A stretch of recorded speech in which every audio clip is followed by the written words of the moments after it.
قربان جائیں۔ نوجوانوں ذرا غور کرنا، میرے نبی کریم صلی اللہ تعالیٰ علیہ وسلم کے بارے میں حضرت عائشہ صدیقہ فرماتی ہیں کہ عرب کی کواری لڑکیاں بڑی حیا والی ہوتی تھیں، لیکن اللہ کے پیارے رسول صلی اللہ علیہ وسلم عرب کی کواری لڑکیوں سے بھی بڑھ کر حیا والے تھے۔ یہ ہمارے بچے مذاق میں ہمیں کئی دفعہ کہتے ہیں شادی کرا دو، شوگل میں کہہ دیتے، ابا کو کہہ دیتے ہیں، ابا کو نہیں منہ پہ آگے کہہ دیتے ہیں، کہتے ہیں یہ بڑا بھائی مصیبت بن گیا، یہ ہٹے گا تمہاری باری آئے گی۔ آپ کچھ ایسی باتیں کر رہے ہیں، کچھ ایسے انداز آپ اختیار کر رہے ہیں جو وزادار لوگ کرتے نہیں۔ شرم و حیا سے وہ چیزیں ٹھل جاتی ہیں، جو باتیں ہمارے بچوں کی زبانوں پر بے باکی کے ساتھ آنے لگی ہیں۔ یہ جو ہمارے لڑکے بن سنور کے نکلتے ہیں، یہ جو میک اپ کا خرچہ لڑکیوں کے برابر لڑکوں کا ہوتا جا رہا ہے، یہ جو لڑکے بھی رات کو چہرے پر کریم لگا کر کے سوتے ہیں، یہ بتا سکتے ہیں کہ مقاصد کیا ہے؟ بتا سکتے ہیں؟ یعنی بچے بھی بغیر شیمپو کے بال نہیں دھوتے، مثلا کیا کرنا ہے آپ نے اس کا؟ بڑی بڑی قیمتی چیزیں جو ہیں وہ آپ نے رکھی ہوئی ہیں، مقصد کیا ہے؟ یہ جو ہمارے بچے بن سنور کے نکل رہے ہیں تو کیا دعوت دے رہے ہیں سوسائٹی کو؟ شارٹ نکڑے پہن کے جو نکلے ہوئے ہیں، اوریاں لباس پہن کے نکلے ہوئے ہیں۔ اقبال نے کہا تھا دیار مشرق حوث میں غلطاں، شباب اوریاں شراب عیسیاں، جسے بھی دیکھو غری کے عیسیاں، ہم ایسی تہذیب کیا کریں گے؟ شباب اوریاں، تم نے اپنی جوانی ننگی کر ڈالی ہے ساری معاذ اللہ۔ کن مقاصد کے لیے؟ میں وہ اعداد و شمار بتا نہیں سکتا۔ ہمارے ہاں گند سستا ہو گیا ہے، لوگوں نے گناہ تک پہنچنا آسان بنا دیا ہے۔ آپ دیکھ لیں گندگی دروازے پہ اور گند موبائل میں، کیسے بچائیں ان بچوں کو؟ کیا کریں؟ کلیجے پھٹتے، کبھی باتیں سوچتے ہیں تو سوچتے ہیں آنے والی نسل کو کہاں لے جائیں، کہاں چھپائیں، کیا ایسا کریں کہ یہ بچ جائیں۔ خدا را قربان جائیں حضرت عثمان غنی پر۔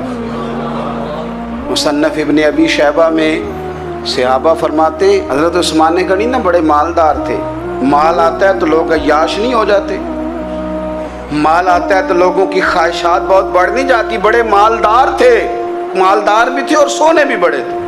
حضرت اسامہ بن زید کہتے ہیں میں نے زندگی میں اتنا سونا بندہ نہیں دیکھا جتنے حضرت عثمان غنی خوبصورت تھے، پیسہ بھی حسن بھی۔ لیکن فرماتے ہیں کہ حضرت عثمان غنی سب سے بڑھ کر اپنی شرمگاہ کی حفاظت کرنے والے اور سب سے بڑھ کر صلہ رحمی کرنے والے، رشتہ داروں سے اچھا سلوک کرنے والے، حیا والے، شرم والے، پاکیزگی والے۔ آپ کا ذہن ہے، آپ صبح اٹھتے ہی ذہن بنا لیں کہ میں نے آج اتنا سبق پڑھنا ہے، آج اتنی تفسیر دیکھنی ہے، اتنی عبادت کرنی ہے، فلانی نعت میں نے دیکھنی ہے، فلاں خیر کا کام کرنا ہے، فلاں آدمی کے ساتھ نیکی کرنی ہے۔ صبح ذہن بنا لیں، آپ کا ذہن وہی کام کرنے لگے گا۔ لیکن اگر صبح اٹھتے ہی ذہن میں گندگی ہے، رات کو سوتے ہی معاذ اللہ ذہن میں وسوسے ہیں، تو پھر سارا دن وہی چکی چلے گی، وہی انداز رہے گا۔ تھوڑا سا آپ کو اس کی نگرانی کرنی ہے، تھوڑا سا۔ فحاشی، عریانی یہ تیزی سے پھیل رہی ہے، تیزی سے گندگی لوگ کشید کر کے لاتے ہیں۔ اور حیا کا مطلب صرف اتنا ہی نہیں ہے آپ زنا اور بدکاری سے بچیں، آپ اپنی زبان کو بھی حیا والا بنائیں۔ کوئی کچا کمزور جملہ، گندی بات، گالی کبھی بھی زبان پہ نہ آئے، آپ کا انداز حیا والا ہو۔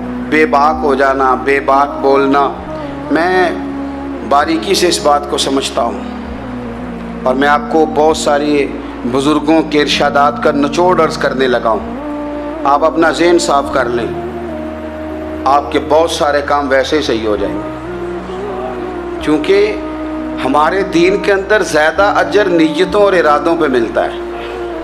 آپ کے جو اندر کی پاکیزگی ہے وہ بہت سارا فضل لاتی ہے اللہ کا، اور اگر دل ہی نہ پاک ہو، ذہن ہی نہ پاک ہو، تو وہ خیر کی چیزیں کس طرح کر کے داخل ہوں گی؟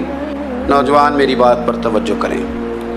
فرمایا وہ لوگ جو اپنی شرمگاہ کی والذین ہم لفروجہم حافظون، وہ لوگ جو اپنی شرمگاہ کی حفاظت کرتے ہیں۔ حضور غوث پاک رضی اللہ تعالیٰ عنہ فرمایا کرتے تھے، دو چیزیں انسان اپنی سنبھال لینا، ایک پیٹ اور ایک شرمگاہ، تو فرماتے تھے ولایت اس کے بڑی قریب آ جاتی۔ ہم نہ ان لذات میں الجھ جاتے ہیں۔ سیانے سیانے بندے، روٹی کمر سیدھی کرنے کے لیے کھانی چاہیے، زبان کے ذائقے کے لیے نہیں کھانی چاہیے۔ یہ زبان کا ذائقہ لگ جائے یہ کہیں کا نہیں چھوڑتا انسان۔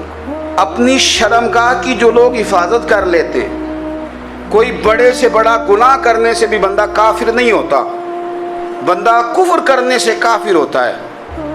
گناہ بڑے سے بڑا کرنے والا بھی گناہ گار ہے، کافر نہیں۔ لیکن بعض گناہ ایسے ہیں جو جس وقت بندہ کر رہا ہوتا ہے اس وقت وہ مومن نہیں ہوتا۔ میرے نبی کریم صلی اللہ تعالیٰ علیہ وسلم نے فرمایا، جب کوئی شرابی شراب پیتا ہے اس وقت مومن نہیں ہوتا۔ جب کوئی چور چوری کرتا ہے تو اس وقت مومن نہیں ہوتا، اور جب کوئی زانی زنا کرتا ہے تو تب وہ مومن نہیں ہوتا۔ اتنی دیر کے لیے اس کے دل سے ایمان نکال لیا جاتا ہے۔